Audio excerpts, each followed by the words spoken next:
Tell me your name, your age, your occupation, and where you live. My name is Adrian Danchig-Waring. I'm a principal dancer with the New York City Ballet. I'm 33 years old, and I live between Soho and Park Slope, Brooklyn. Great. Tell me something from your artistic background. It could be choreography, it could be a choreographer, it could be music, anything that relates to what you do, which has greatly influenced your creative life. Oh, that's a great question.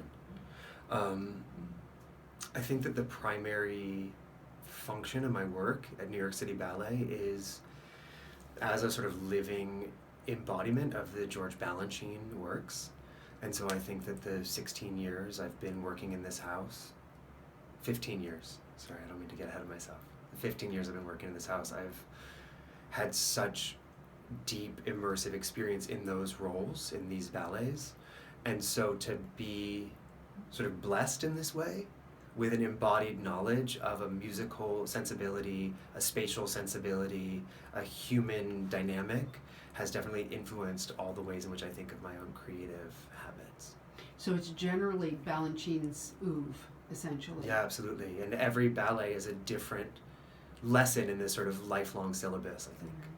What stands out of Balanchine's choreography for you, particularly as a dancer, roles that you've done? I'd say there are two ballets that I can immediately reference as being sort of like watersheds for me, both of which are actually to Stravinsky scores, which is interesting, that there was something about their collaborative energy and what that produced and how relevant that still feels, how contemporary that still feels in the 2000s.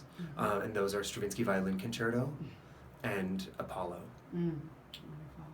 Speaking of the body, let me ask you, when you are in performance, what does it feel like when things are going very well? What does that body experience feel like? I'd say those are like the most present moments in my life.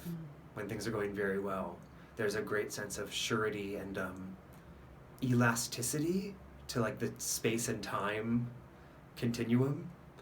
Somehow when things are right, when things are aligned, you feel that you have so much more time for exploration. Wonderful. And so tell me, Adrian, what does the world need to know about dance? What is important for the world to know? I think the most important thing to recognize is that we all have this inherent instrument. And so however we choose to utilize it for the sake of authentic expression, that is a valuable and a valid course. Wonderful. Thank you, Adrian, for sharing your creative imperative. You're welcome.